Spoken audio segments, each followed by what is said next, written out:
You're listening to an event from the U.S. Institute of Peace, part of the USIP podcast network. For more information about our work around the world, visit usip.org and check us out on social media.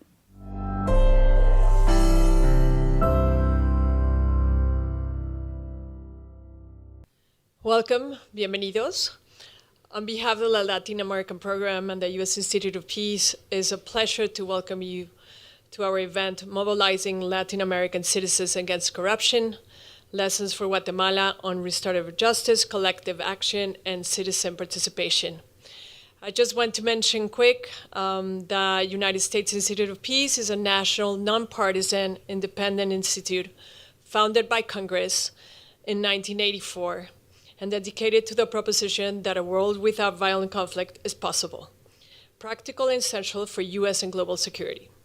The Institute works with local partners to prevent, mitigate, and resolve violent conflict. The objective of our event, Mobilizing Latin American Citizens Against Corruption, is to bring international experts, like the ones we have gathered here in this panel today, together with officials of the Guatemalan National Commission for Corruption that we have here in the audience, and their advisory delegates, or consejeros delegados, for a combination of roundtables and workshops to discuss new approaches to countering corruption, including collective business action, restorative justice, and citizen participation, which is the topic of this panel. This session will explore how to build broad civic networks to promote transparent, accountable, inclusive, and participatory governance. As we know, corruption is corrosive. It damages trust in public officials and undermines the institutions charged with upholding the law and protecting the weak. To build a culture that values the rule of law, citizens need to understand how corruption impacts their daily lives and how they can play an active role in holding public officials accountable. My name is Lucila del Aguila. I'm a senior program officer for the Latin America program, and I will be moderating this discussion. Let me introduce you to our panelists today.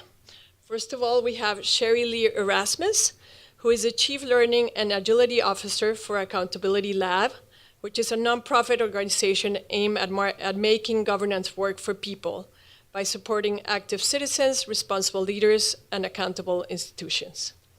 We have Alexander Reina, who is the director of El Instituto Distrital de la Participación y Acción Comunal from Bogotá, Colombia. Then online, unfortunately, she couldn't make it with us. It's Mariana Perales, General Director of Hagámoslo Bien from Monterrey, Mexico. It's a Mexican NGO based in Monterrey, as I mentioned, focused on promoting actions that lead to sensitizing and committing citizens to a culture of lawfulness. And finally, one of our guests of honor here is Gabriela Castillo, Director of the Citizen Participation and Inclusion Office from the National Commission Against Corruption in Guatemala. Just a few reminders. This panel will be bilingual, so we'll start in English with Cheri-Leigh, and then we'll move on to Spanish with Alexander, Mariana, and Gabriela. We do have Spanish, English, Spanish translation. Each panelist will have between 8 to 10 minutes at the most for their presentation. And at the end, I hope after 25 minutes, we will open the floor for a Q&A session. Those who are watching us through our webcast, you do have the option of asking questions. So we'll start with Cheri-Leigh. Welcome. We know that Accountability Lab focuses on making governance work for people by supporting active citizens and responsible leaders. If you can describe how Accountability Lab builds alliances, channels ideas from the local level to the high-level decision makers on governance, and if you can give us some specific examples of your work worldwide, and I know that you also work in Latin America. So thank you, Cheri, and welcome. Great, thank you so much, Lucy, and thanks everyone for joining us today. Again, my name is Cheri, and I'm from the Accountability Lab. We work predominantly across South Asia, Africa, and Latin America.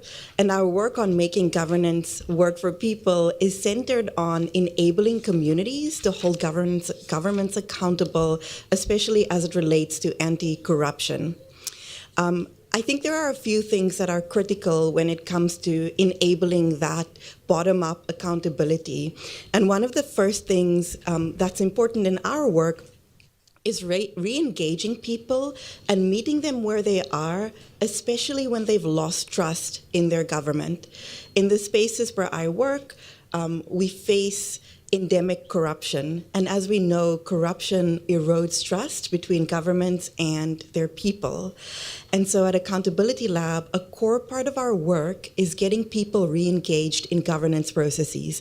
People who have often veered away from even voting or participating in participatory budgeting practices and things like that, because they just might not think that their voice even matters in those processes.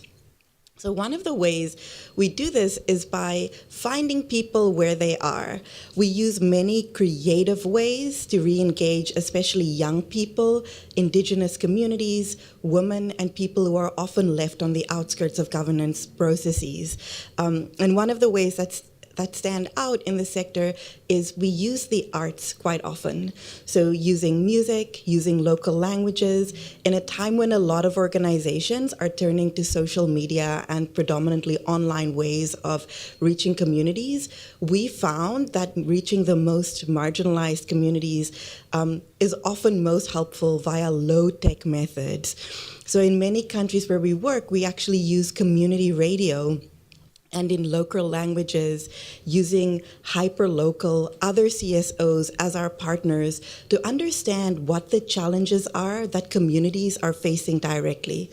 Because to work on governance and accountability and anti-corruption issues, we need to make it relatable.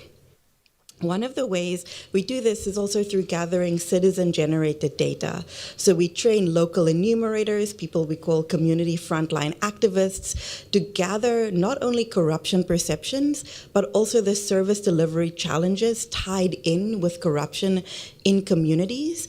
And this data is then used to gather the community with private sector actors, with civil servants and local elected officials, to ultimately co-create solutions to those challenges. We found that being able to say that 89% of the community do not think they have clean drinking water gets us way further in getting people around a negotiating table or actively working towards solutions together than just making broad statements like water is an issue. So this is why we've invested so much in quality citizen-generated data. This data is used at the local level, as I mentioned, to try and influence budgets, to co-create those solutions, but also fed up into national level policy-making processes. So some examples would be from, for example, in Nigeria, where we've been doing this for a very long time, we've been able to better understand why people with disabilities do not participate in governance processes and how they are then affected by this adversely. And we've been able to change practices and policies so that processes are more accessible to people with disabilities. In other countries, such as like Mexico, we've been working on influencing budgets around things like water and sanitation and other direct service delivery issues that influence communities, bringing corruption down to their level. With this, we try to rebuild trust for people that there can be change because they're directly involved in finding the solutions and pushing for that change. Secondly, we incubate new ideas. So across the countries where we work, we identify what we call accountapreneurs. These are accountability entrepreneurs, people who are coming up with creative ways to increase accountability in their systems. We've worked with people who are creating more access to justice, for example. In Mexico, we have an accountapreneur who's using music to advocate around stronger access to justice for women who are incarcerated, and other anti-corruption issues as well. We try to build this ecosystem of young, fresh ideas by not only growing people's projects and helping them scale, but building the organizational capacity and foundation so that these ideas that people are working on become fundable and become sustainable. And this is the way in which we're trying to build the civil society ecosystem in these countries where we work, and also connecting them to each other. So it's from going to building trust to building the networks of people working together, because ultimately, in the anti-corruption pipeline, we're all working on different things. We're often working with people working on private sector advocacy, others working on access to justice, and others working on making governance more transparent. But all of these issues need to be tackled, and if we can incubate these ideas and build these networks of civil society actors, we found that the outcomes over time are greater. A last thing I'd want to mention is that this incubation that we're doing has also led to the use of emerging technology in the fight against corruption. We found that there are many young people in the countries where we work and beyond that have technology skills and have an interest in getting engaged in anti-corruption work, but aren't necessarily part of civil society movements or organizations working directly on corruption issues. So we started a program called Hack Corruption, which we've also implemented across 6 countries in Latin America. And this is geared towards building multi-stakeholder cohorts of people in academia, technologists, civil society actors, and journalists who work together to come up with new ideas using technology to make governance more transparent. A tangible example of that could be some platforms that we've built that in real time visualize the procurement system of countries so that ordinary citizens find the data around things like procurement and tender processes way more transparent, or using artificial intelligence to scrape documents that are ultimately not as accessible to ordinary citizens into visualizations that again get people in civil society organizations that do not necessarily work at the high-tech level engaged and able to monitor government processes more successfully. This also provides journalists and citizen journalists with the data they need to ultimately hold government accountable. Ultimately, the 3 things that I would say has been the founding principles of our work has been fostering trust, building these networks, and meeting people where they are. So we always work in partnerships. While we do have offices and our own staff in the countries where we work, we think that for especially localization efforts in anti-corruption to work, we need to work with organizations at the hyper-local level where communities are most affected to amplify those voices and to also share capacity there so that what we learn on the ground can be fed up into national policy-making processes and ultimately get people who have lost trust in the system re-engaged in anti-corruption actions. Thank you. Thank you, Cheri. I think it was extremely insightful what you just mentioned because it follows well with what Alexander, who will talk next, will talk about in a little bit more deeper explanation. Alexander will talk about his experience as the director of the Instituto Distrital de la Participación y Acción Comunal in Bogotá. And as Cheri mentioned, one of those ways of building trust is through participatory budgets. So, Alexander, si nos puedes decir, changing to Spanish, I'm sorry, si nos puedes... If you can give us an example of how the township, for example, in Bogota, has allowed this participation of citizens that Cheri was just mentioning, for example, in participatory budgets. Good afternoon. Thank you so much for this invitation. It's lovely to be here, especially in a panel with just women, and to be the only man here. Thank you to the Institute. I really appreciate this invitation. In terms of the participatory budget, it's very interrelated to our policies in the mayorship of Bogota. The main purpose in the campaign for anti-corruption is to think about innovation, participation, and engagement. Next, please.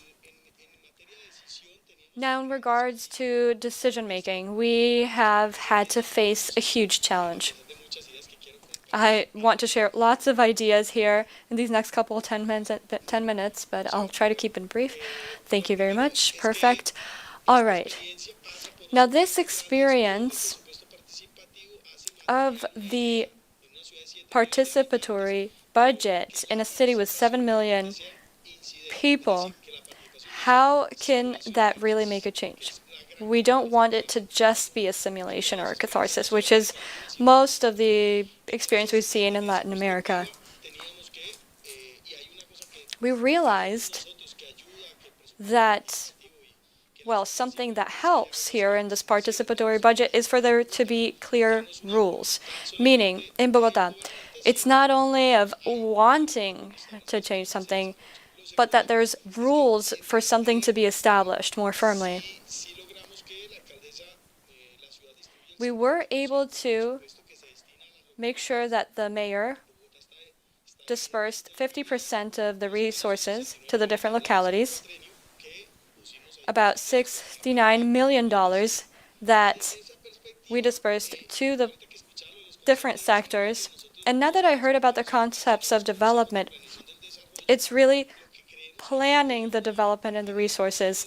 That's what we believe helps.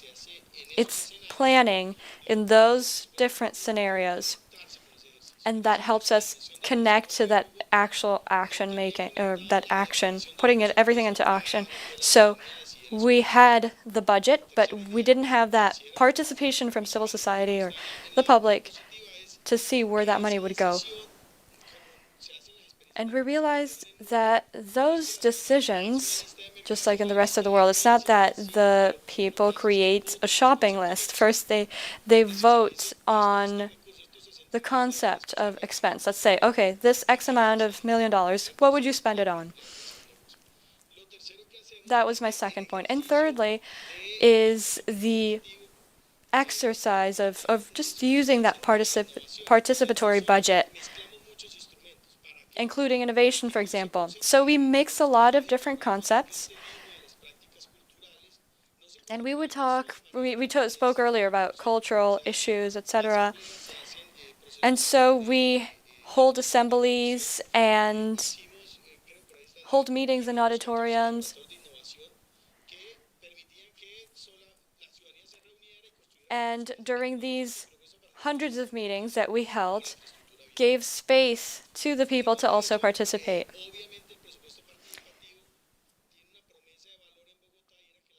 The participatory budget made a promise to people in Bogota, meaning that they would be able, the people, to also decide where this was going to go.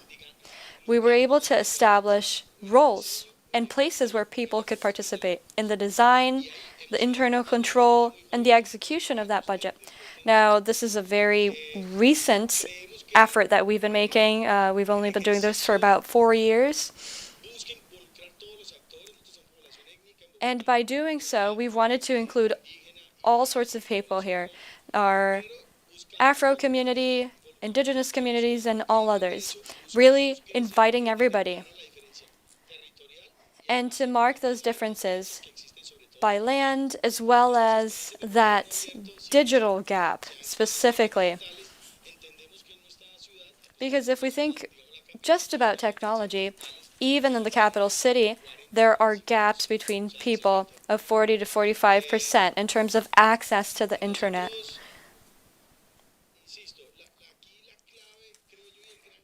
And I'd like to highlight the following. The biggest change is giving power to citizenship, to the people. They then are able to make decisions and really participate. That's the biggest difference. Since this is simulated and this is a catharsis, then there's a lot of effort that the governor has to make, because then they're able to change things in terms of anti-corruption, but they don't change the people. No, the people don't change, rather. Now, the people voted on 3,942 different initiatives, which were presented to them.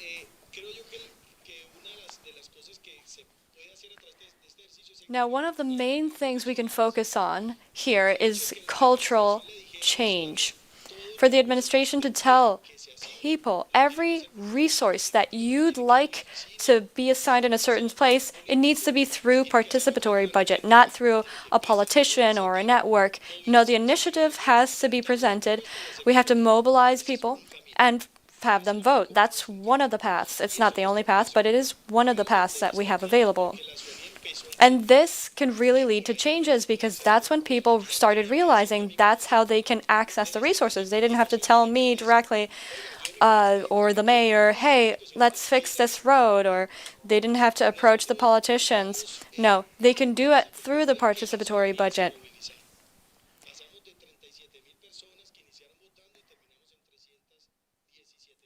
We started with 37,000 voters, and we went up to 317,000 of 7 million people in the city. And from there, from that point on, we can make even more changes. Now, although human capital can't change the problem, this is one path that we can take.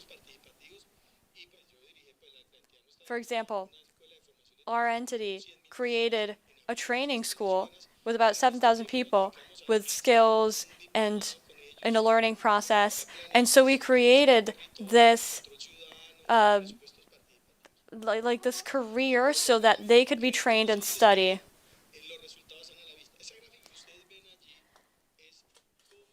Now this graph we see on the slide shows that if we change the speaker, then the results change. So we no longer started or continued asking leaders and politicians what changes they wanted to make locally, because that goes through political parties and popular vote. What we started saying is that the resource we're going to assign to you as citizens is this percentage. And then we would ask them, what are your priorities? And that's what you can see on the graph. And that's when we would see other things. For example, cultural issues, recreation and exercise, sports, and then women. The topic of gender, for example, did not show up, but later showed up through this research. Then participation. So all of this stigma, citizen engagement, this helped so that their priorities could be on the list as well. And that line right on the bottom, that's in reference to coexisting with others, but also streets, things that are used by everyone. So previously, things would have to be taken to the politicians. So we believe that there's a change here. Things have changed, but we're still in progress. I mean, this isn't done yet. And so this is very important because we've been able to create this training process, human capital, decide with the people. But if we don't give information to the people, then this is going to be a very invasive decision-making process. We hope this will be very successful. Now every city can see what phase they're on, how everything's going. And on your left on the screen, you can see how the results are at about 100% of the phase, and the other one we're at 54 because there's been a change of government, and so this has delayed the process. One of the main challenges, and I'm almost done here, is related to the capacity that institutions have, which was an issue for us, but we were able to manage this because of the political will of the mayor in this regard. People participated, but in addition to this, we achieved this empowering of civil society. People started to participate, and we were talking earlier about everyone that's participating, and yeah, people really participated and decided on how the resources would be used, and then they would ask us to give them spaces so that they could carry out tasks and projects, carry out every single initiative that we were addressing. And so this is one of the things that we've been working on. In addition to that, we believe that given it's a proposal that really breaks the way in which the government executes these resources, but now they have to speak to the citizenry and then change the way in which they act and call the people. This, of course, really implied a tremendous change within the institutions, and we hope that it remains for the next government, the next administration.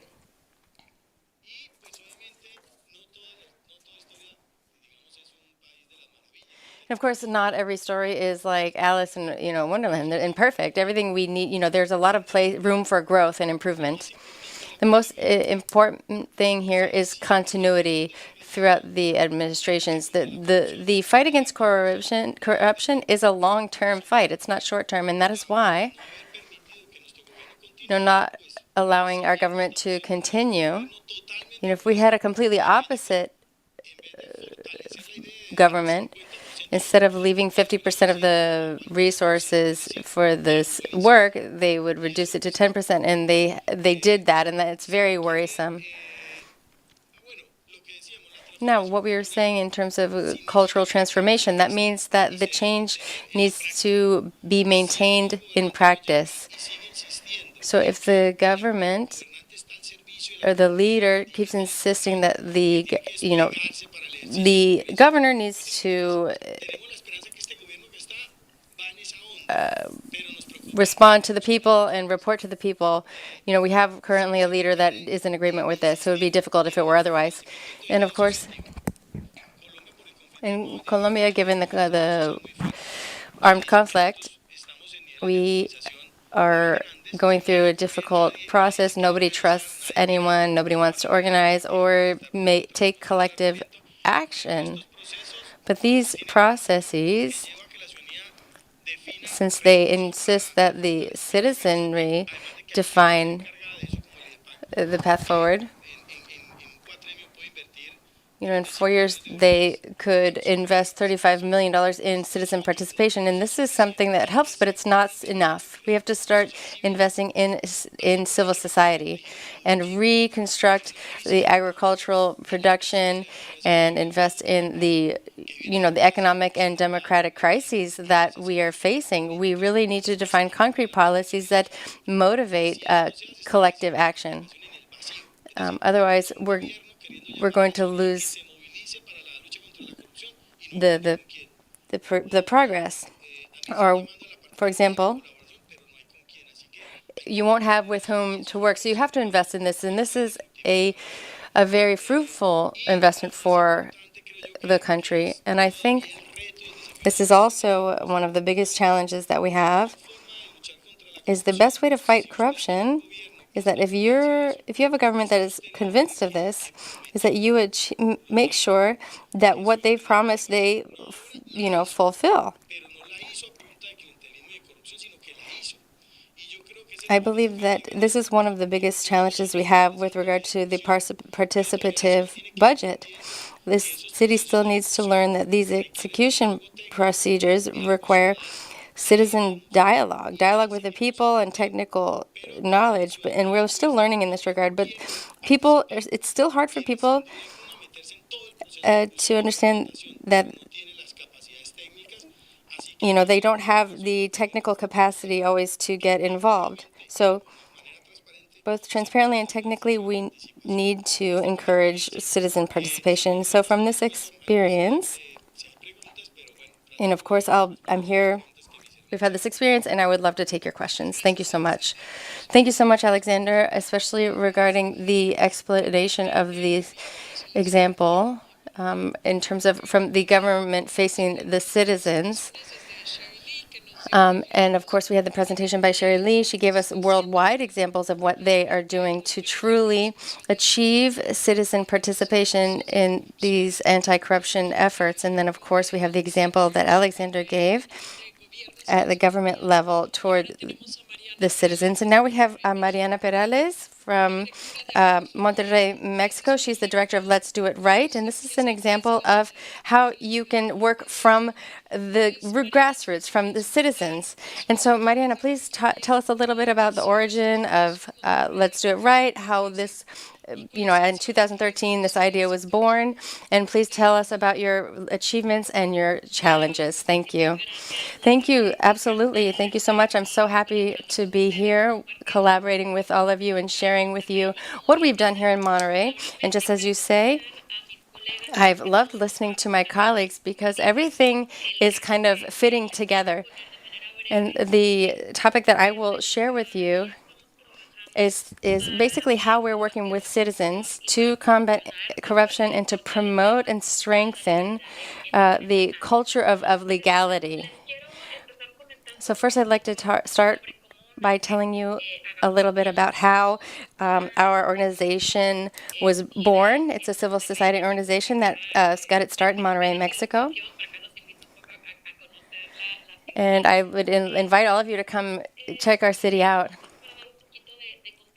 But here, just for a little background, Monterrey is located in the north of Mexico, and we really stand out in terms of business and leadership in different sectors, such as corporate social responsibility and so forth.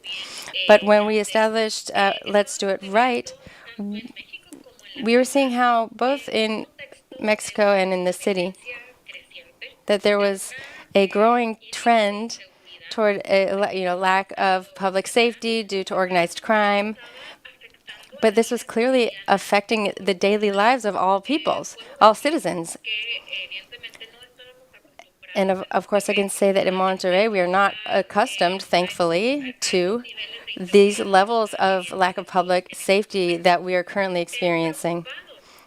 And now, very concerned with the situation, a group of citizens who were people, civil people, social folks who worked in the social sector and private sector came together to talk about what could we do about this? How can we collaborate to change that reality that was affecting our community?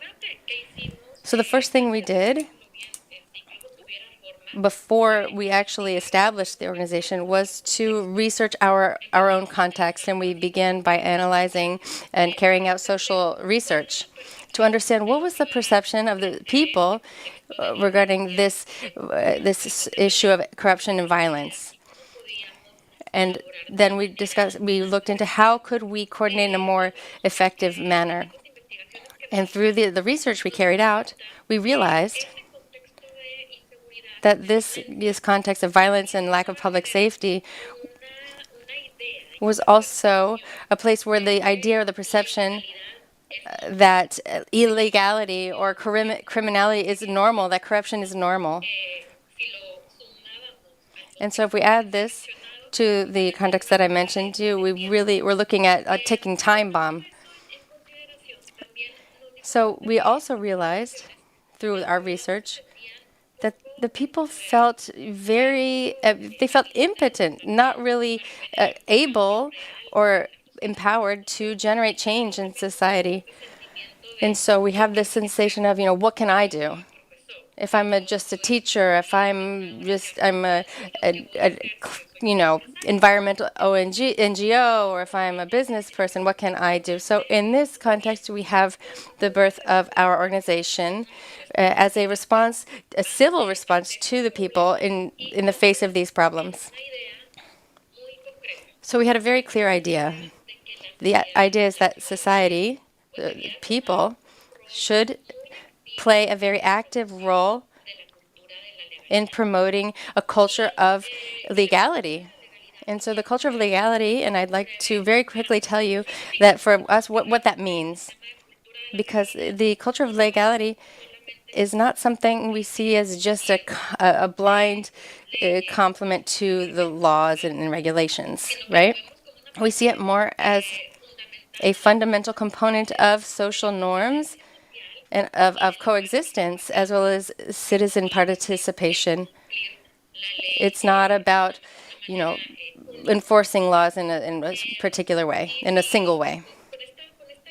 So based on this idea, and this is what we tried to do since we started the initiative, to see if this context could change if we understood that what was happening could be shifted through both individual and collective behavioral shifts. And could we make these changes as a collective group? And that is how this movement was born. And we started by calling together social leaders. We had more than 50 society leaders come together, and we would provide trainings on these topics. And it didn't matter what sector they came from or in which they worked. And that's how our group came about. And then we tried to advocate through programs. Obviously, the issue of corruption and criminality or legality is multi-sectorial. So we needed to have a multi-sectorial approach. So we established programs that could advocate in different settings, in different contexts. For example, we have the program of the business program, which is how can, from a business organization, through the strengthening of certain systems, in addition to adding the business culture to the culture of legality in an explicit manner, and how can it be incorporated into the philosophy of the business, and how working in this context, and not only in that particular business, but in the business sector in general.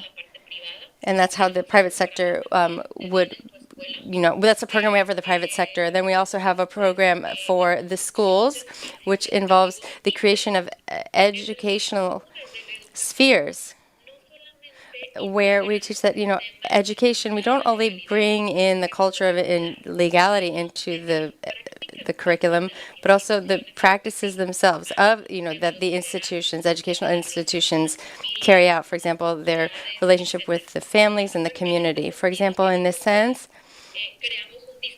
we have an emblem that we give to the schools that promote the culture of legality throughout Mexico.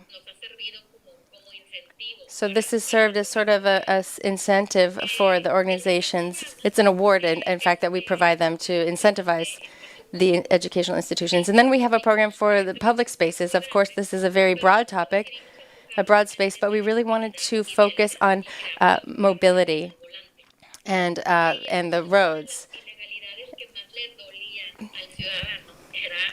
Now, of course, the issues that most affected the citizens that they pointed out were, the traffic issues. So how could complying with traffic laws, contribute to harmony among, and coexistence among the citizens? And the fourth program is a program we call SUMA. This is a program for culture and legality. And similar to my colleagues, we created new and creative ways to engage the community with projects, open government projects, for example, with officials and other actors, so that we could have a more transversal, cross-sectional engagement.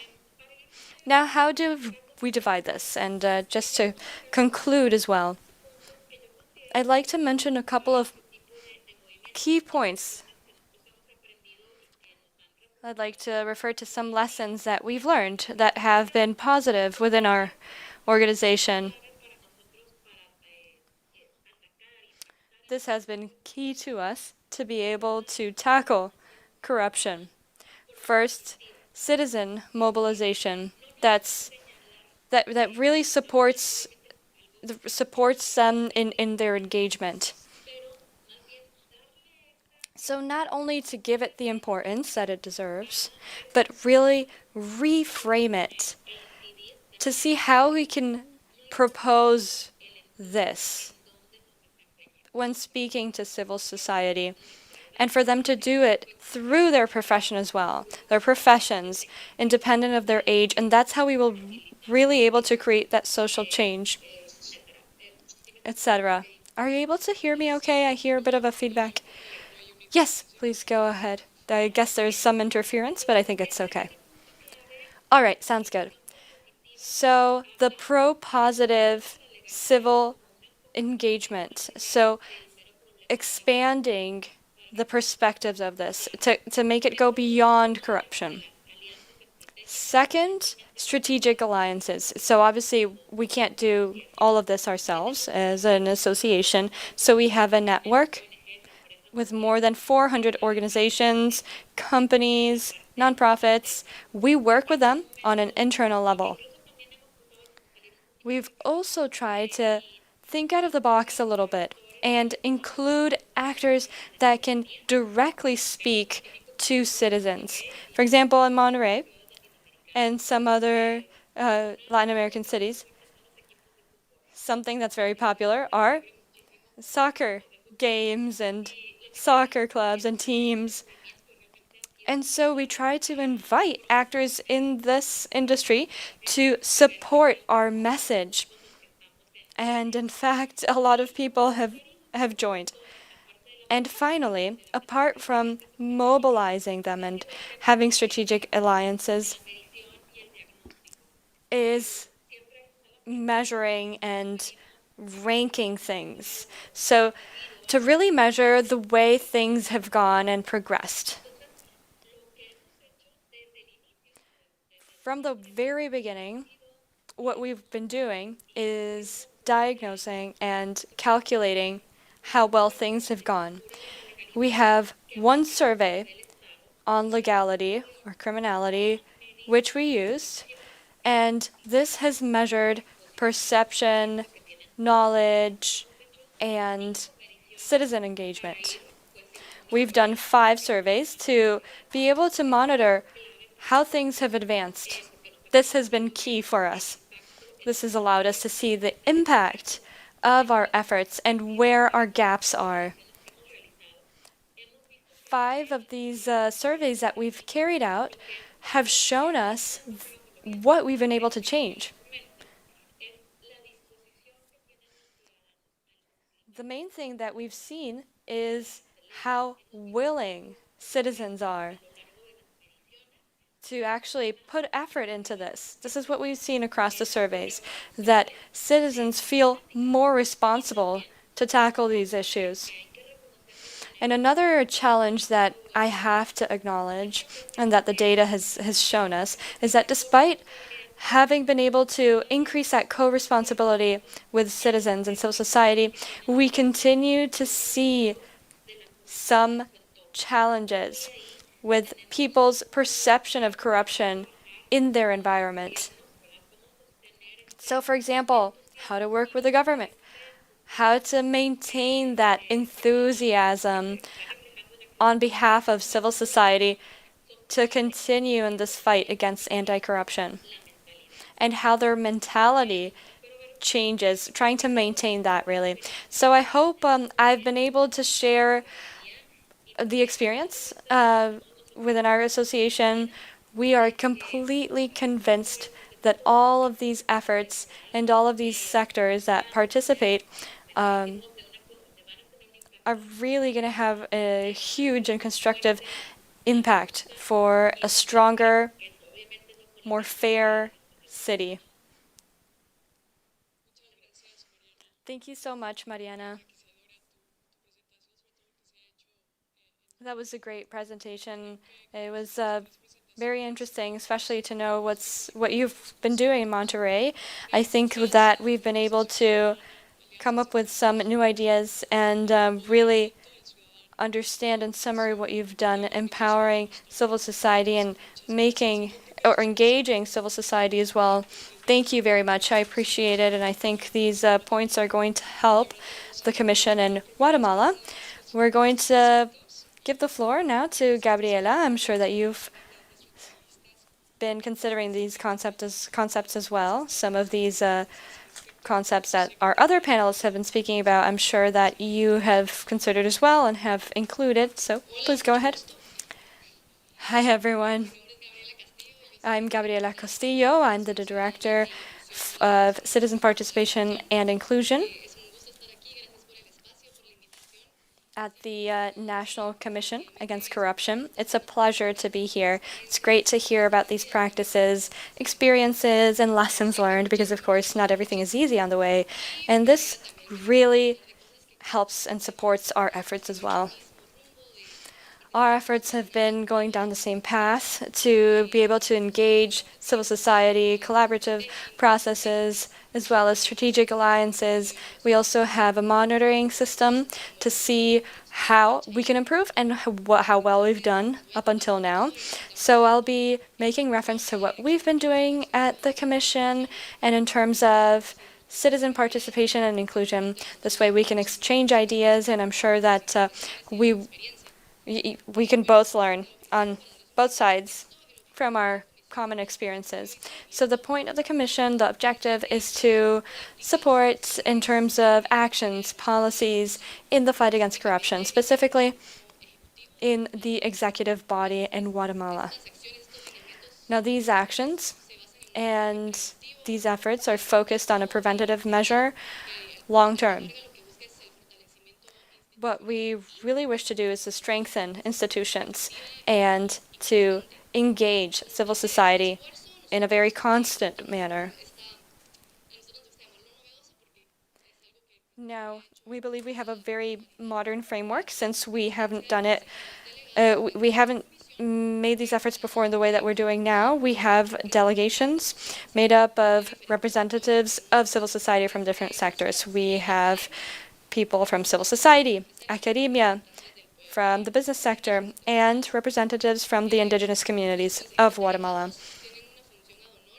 The advisory delegates have a very specific function as well. In a very summarized way of saying it, they transfer to the Commission the ideas on the priorities so that we can turn them into projects and initiatives in our fight against corruption. The advisory delegates have a very clear work plan where the priorities are set. They focus on certain sectors, and we work on our projects depending on what they present. For example, how social funds and public funds are used, the work that local representatives do. We also consider how to engage civil society. The advisory delegates, they're also a huge support. We're able to take advantage of the contacts and the huge network that they have. And so this way we can introduce our projects, we can get feedback, and then finally make them a reality.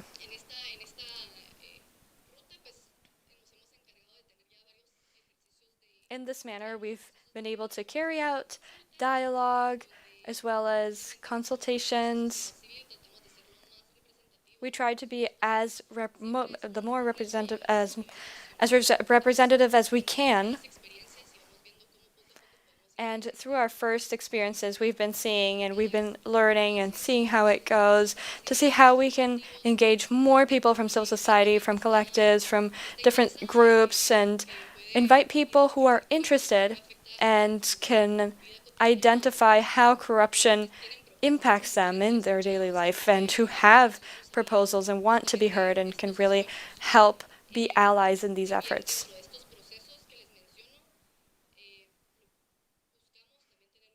Now, during these processes, we also make sure that accountability is a big topic. Projects can be long-term and take quite a while. But our goal is really to keep everything, let's say, refresh things so that we can constantly see how it's progressing. and be able to report back on the status, how the input is incorporated into the project, and so that we can finally deliver a firm and strong result.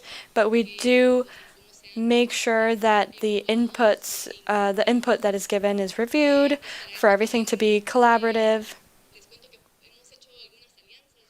We've even made some partnerships. We're trying to focus on more. For example, one of our partnerships is with a civil society organization in Guatemala, which is impulsing dialogues with young people. Now, they are going to enter into a dialogue with about 1,000 young people in Guatemala and touch upon certain topics. For example, anti-corruptive policies. In addition to the great work that these organizations are doing to be able to come up with this data from young people now on a national level, we're also able to enter into a dialogue with them to see how young people see corruption, how it impacts them on a daily basis, and what they already know about anti-corruption strategies in the country. And so this way, all this data is something that we can take advantage of, and we can continue developing our projects. We can base our projects on this information that we have from the civil society. We're on the 6th stage of the national plan. We have a specific strategy, which is to make sure there's access to information on behalf of the civil society. We're trying to raise awareness about not only input from the public institutions to see what the obstacles are that make it difficult for them to actually do their work,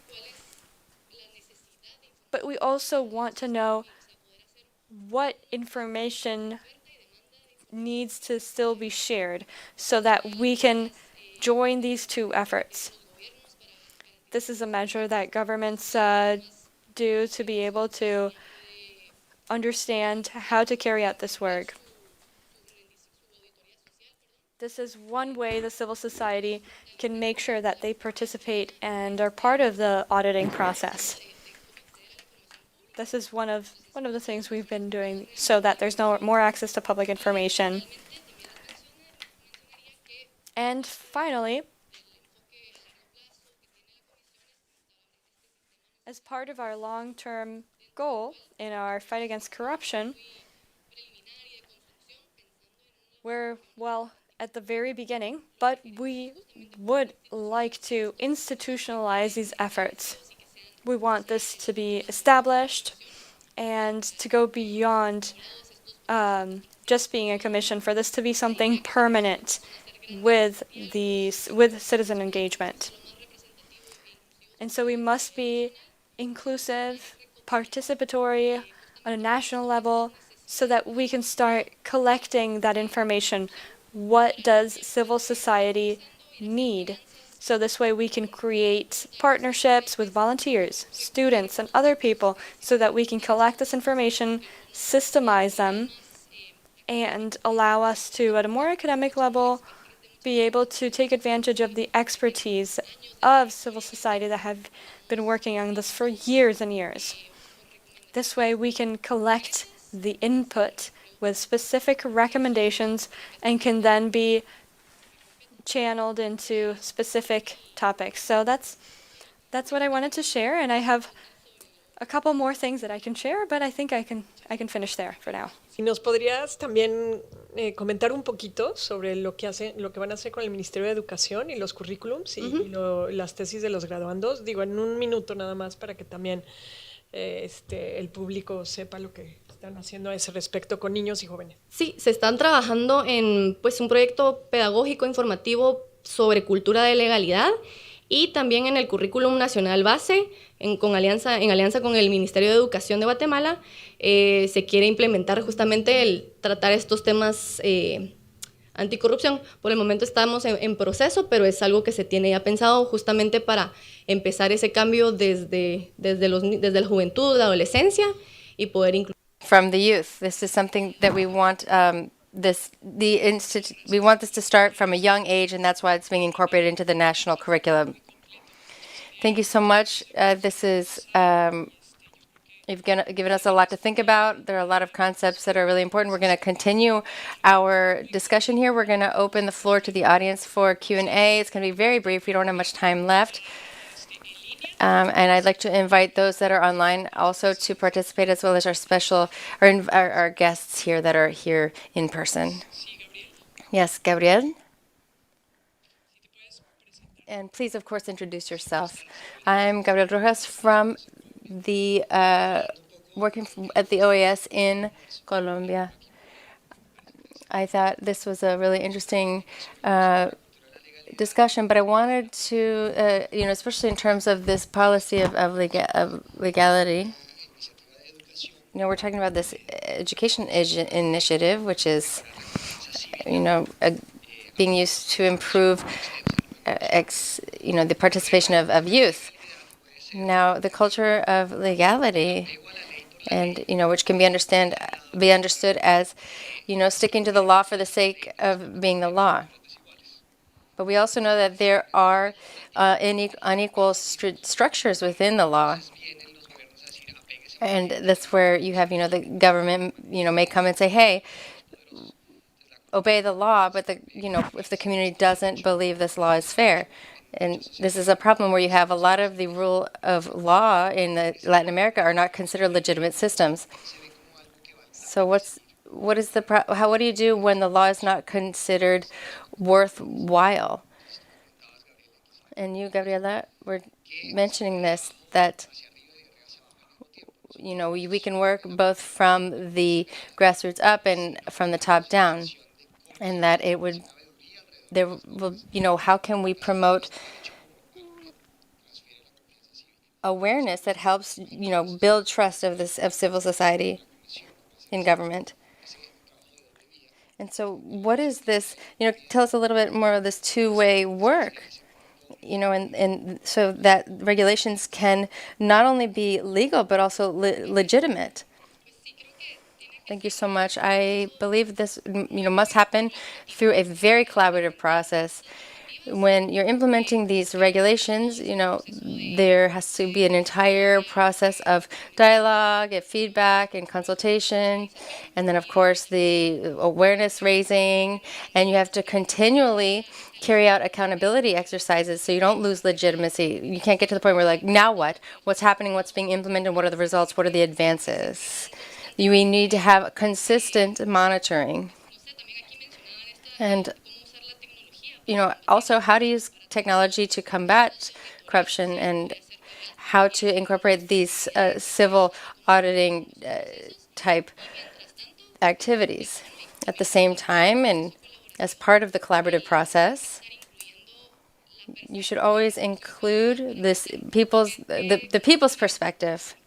For example, regarding corruption, how are they affected in their daily lives, and how can we respond to the specific needs that could form part of a bit larger problem, but really need to be landed much more comprehensively. And I think we need to constantly pay attention to transparency, information access for the public, so that they can monitor the advances and the progress made on their own. Mariana, Alexander, Cheri, if you have something to add, please go right ahead.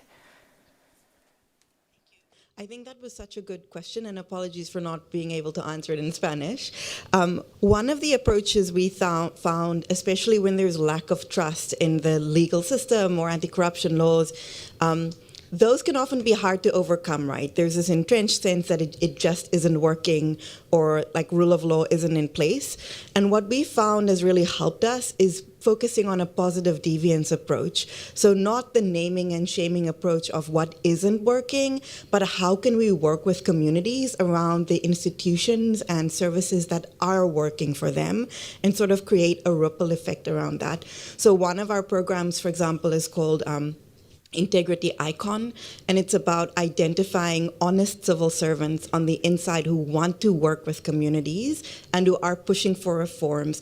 And we actually do storytelling around them. So they're nominated by ordinary members of the public. They go through a vetting process, and we make mini documentaries about them to showcase, hey, in the Ministry of Education, for example, there is this person pushing against the corruption tide and trying to make a difference. We're not negating that there are rule of law issues and corruption issues, but how can we rally around these pockets of integrity where things are working?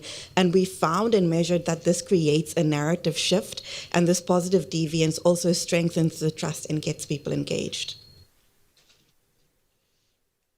Mariana or Alexander? Mariana? Thank you. Yes. I completely agree with my colleagues, and this happened here in Monterrey.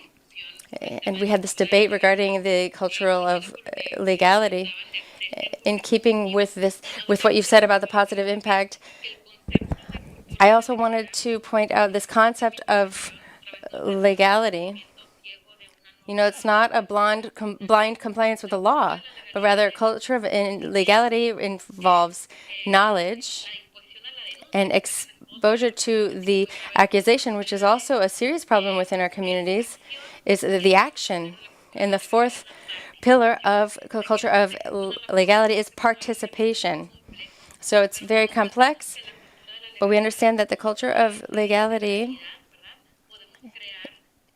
it involves all of this, and with this knowledge, we can establish programs that approach it in this way.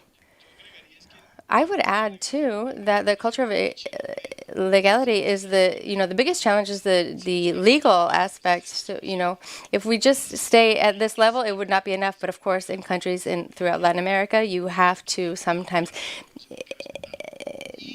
incorporate that laws must be followed. But the construction and the training of the government to be able to adapt legal structures in terms of public management based on, the community participates and thus increased transparency and so forth. Of course, you wanted to do this at the height of the pandemic.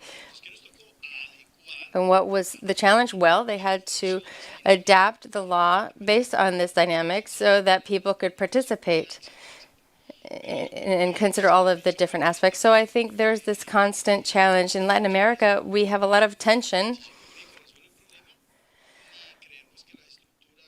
On one hand, we don't believe that, correcting these, we're going to resolve the issue.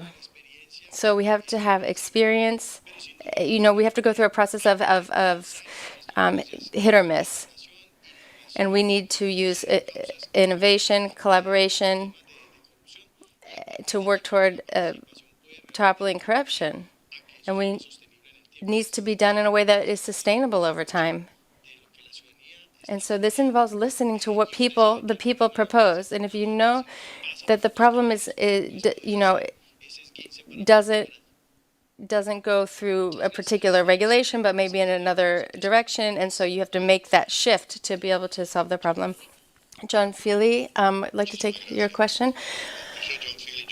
Thank you so much. I'm John Feely. I'm the CEO of the Center for Public Integrity for the Americas. I'm going to ask my question in English for Cheri. Not that I want to throw any shade on the Spanish speakers here, but I really want an example from outside of the region. And I've worked in all of your countries, and I believe that I recognize that corruption exists, but what I haven't been able to see is a solution to one particular issue. In Latin America, my observation is that the biggest problem in fighting corruption is not necessarily the law. Generally, the laws are there, and nobody openly applauds corruption. But in all of the societies where your colleagues come from, there is a tacit acceptance of the corruption by elites. And you can call them captured elites. I call them complicit elites, because corrupt ministers have corrupt wives, and they have children who go to the very best schools. And in San Pedro Garza, in Monterrey, they go to the same churches as the elite. And when there are weddings and baptisms and other social events of the elite in all of these very unequal Latin American societies, the corrupt individuals are very, very rarely excluded. They are not only tolerated, they are in many cases protected, because frequently their corruption leads to jobs, it leads to patronage. So my question, given this backdrop, is, have you seen anything outside of Latin America that works to break that cycle of elite complicity with corruption? This is a good question, and I think the complicity, at least from the different countries where I work, goes even further than elites, right? Because other people are enabling those elites, and as individuals, even non-elites, we are on a daily basis compliant with corrupt structures, whether it is getting pulled over and paying a traffic fine. As an individual, I'm still making that choice. So there's a supply and demand around corruption that I think is not just at the elite level, but certainly your example holds true.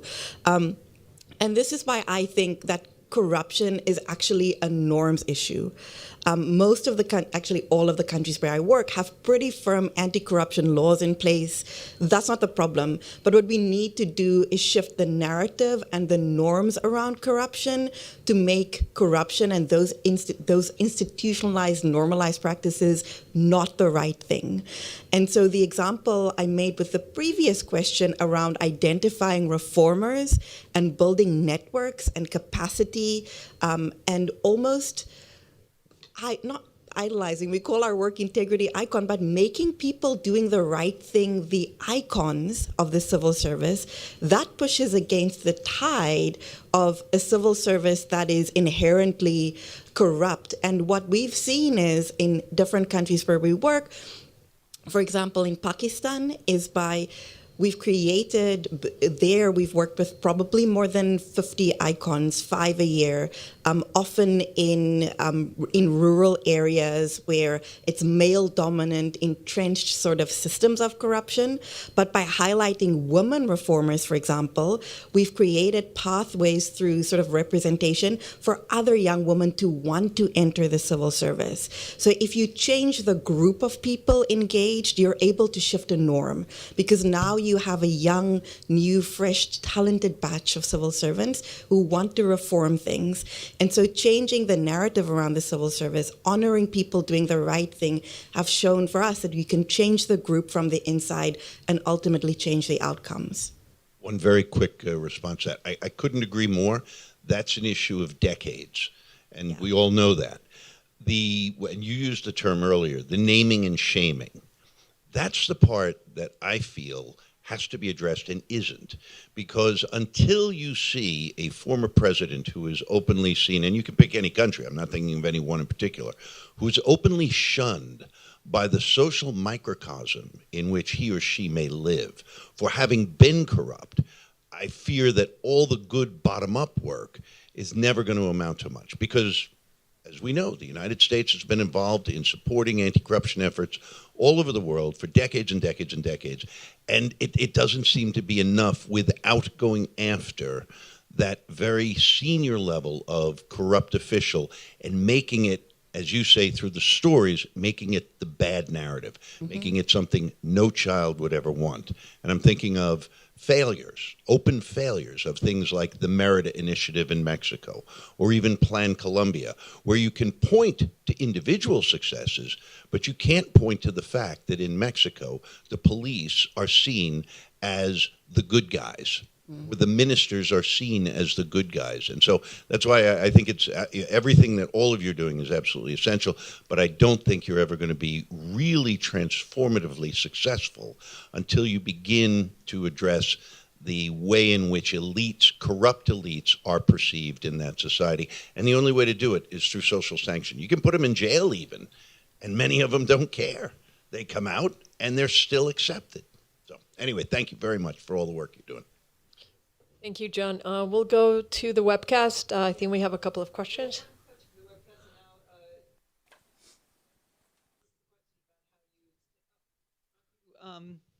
Encourage the other side. And this is the feeling of disempowerment, and obviously these two things are related. But how do you convince people to serve their community when they are struggling to live and to eat? So this is I guess this would come to how do you make sure that anti-corruption delivers for the people in a very concrete way, not only name and shaming the elites, but actually benefiting poor people who are just struggling to survive? No sé qué quiera responder primero. Who would like to respond first? It's a pretty big question.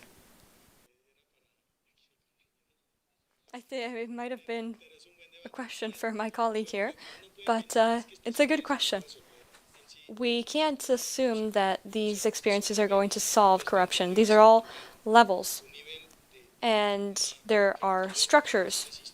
The macro structure that requires the efforts of the big institutions, etc. And I was thinking about that during our lunch, by the way. And maybe I don't know if I should say this, but basically, we have to think about everything at the level they're at. Struggling against corruption for a very poor community is really about reestablishing their rights. So it's not really about just great institutions, but focusing on real problems. So if I tell people I'm going to guarantee public policy for development, then obviously the best way to convince civil society that this is a path that will lead to results is showing that we can do it without stealing a single cent. In terms of accountability, for example, we have to do it horizontally because we're in a phase of accountability all over. So the main point, I think, is for everyone to understand that every cent that is stolen is one right less that can be guaranteed. The participatory budget certainly contributes to stability, especially in the city of Bogota. If that was not being done, it would not be able to establish the open government strategy, which is the way we want to do it. Collaboration, engagement, etc. But we need to take this from the root. Let's say we can't do this if we have corruption everywhere. We can't say that there's no scandal, no corruption in our government at all. And so this certainly contributes. And we've been talking for about two hours or more about this, where corruption is really just one grain of sand that we have to knock over, but there's just so many other factors. That's my input. Thank you, Alexander. Any other panelists that would like to answer? Any other questions? Any other questions from webcast or from the public? Daniel?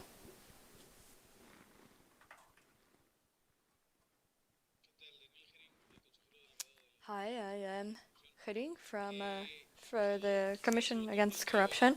I'd like to ask this question to each and every one of you, but especially Alexander, in terms of citizen participation. It sounds similar to the development councils that have been developed in Guatemala. My question is, what's the profile of those people who participate in these sort of processes? Because one of the main political issues that I've faced is who has the knowledge and the will, and who knows how the political mechanisms work to be able to participate here. Now you're referring to public policy that's going to, in Bogota, maybe impact a bridge or a project that's going to affect 20,000 people or something. Well, then maybe you won't be able to meet with all these people that are going to be affected at the same time. And so who are those people? Because that is key. And the development policy in Guatemala has become the center of corruption because it's led by the district delegates. They understand how to create an association that will comply with the requirements and then be able to get the majority vote. And so that's the question I mainly wanted to ask, and all of you in general. How do we create those spaces for participation that are designed in a specific way and aren't led by political corrupt interests.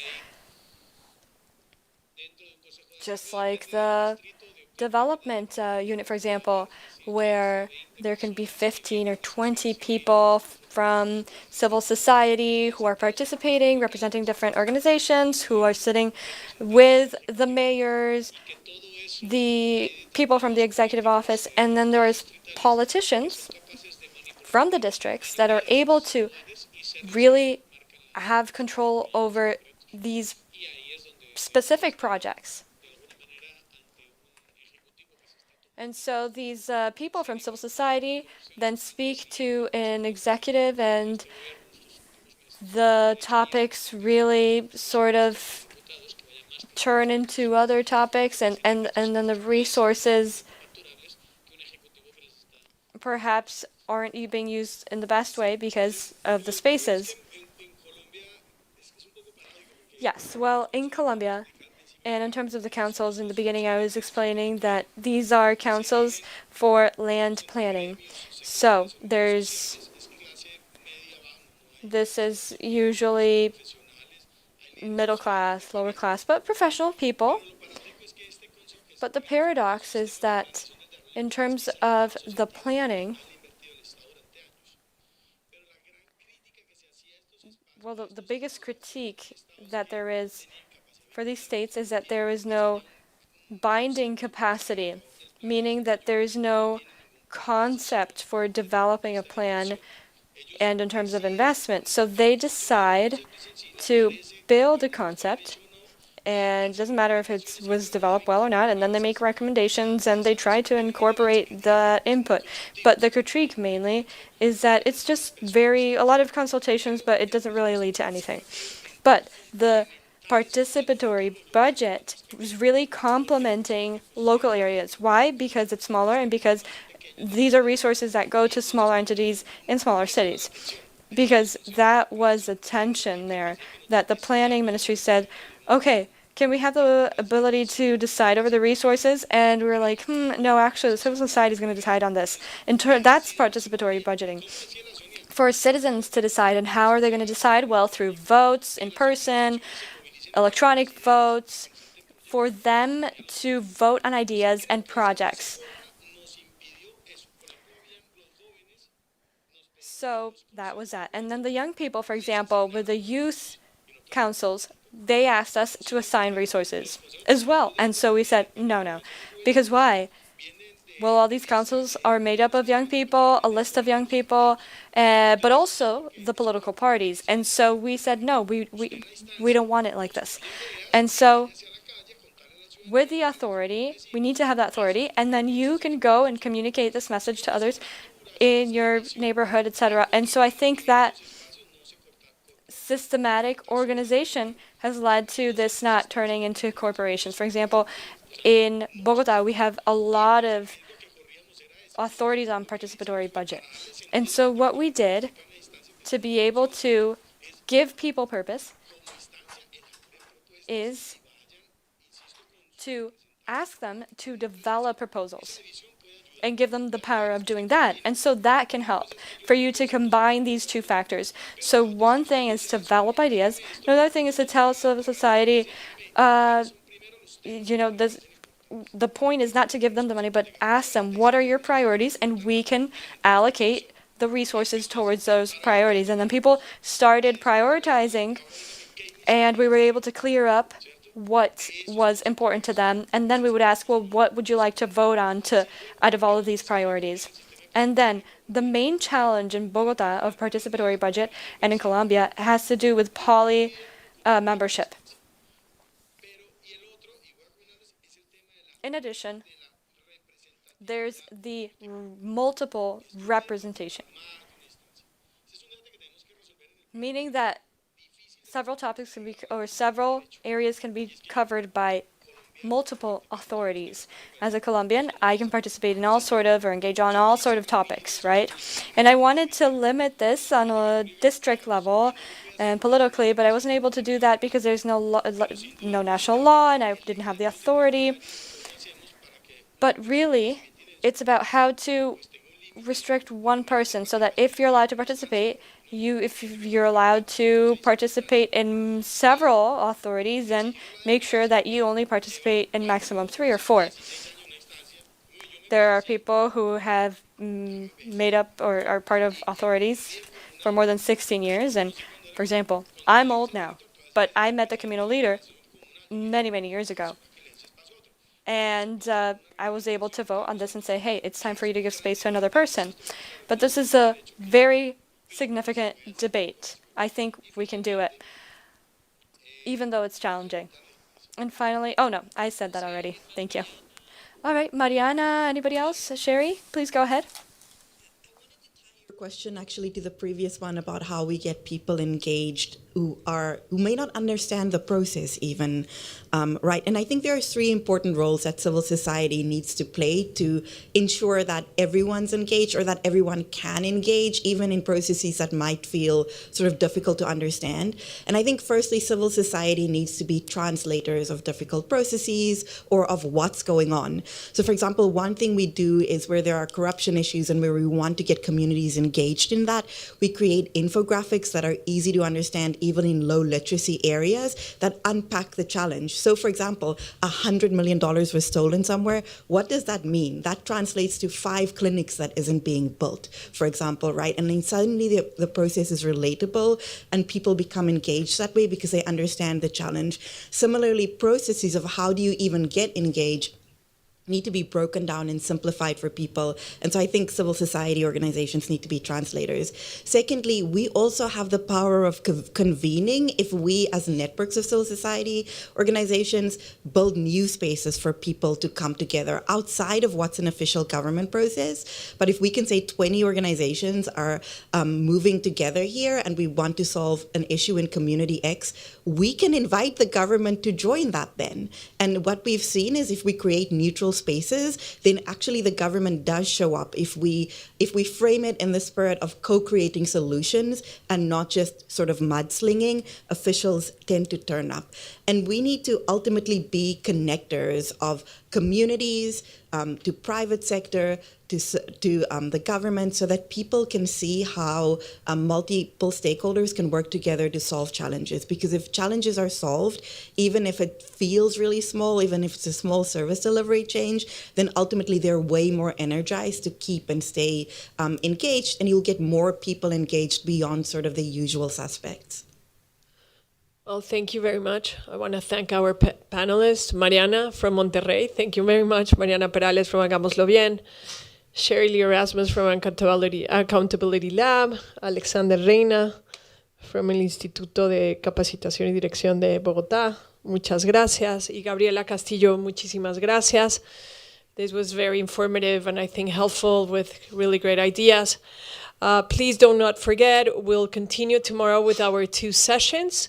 At 9 in the morning, we'll have our first session, Can Restorative Justice Address Corruption in Guatemala? And then our 3rd session at 2 in the afternoon on the private sector case for collective action against fraud. I would like to thank everybody that connected online, and we'll see you tomorrow. Gracias. Thank you for listening to this event. If you'd like to listen to more events or explore our other podcasts, visit usip.org/podcasts.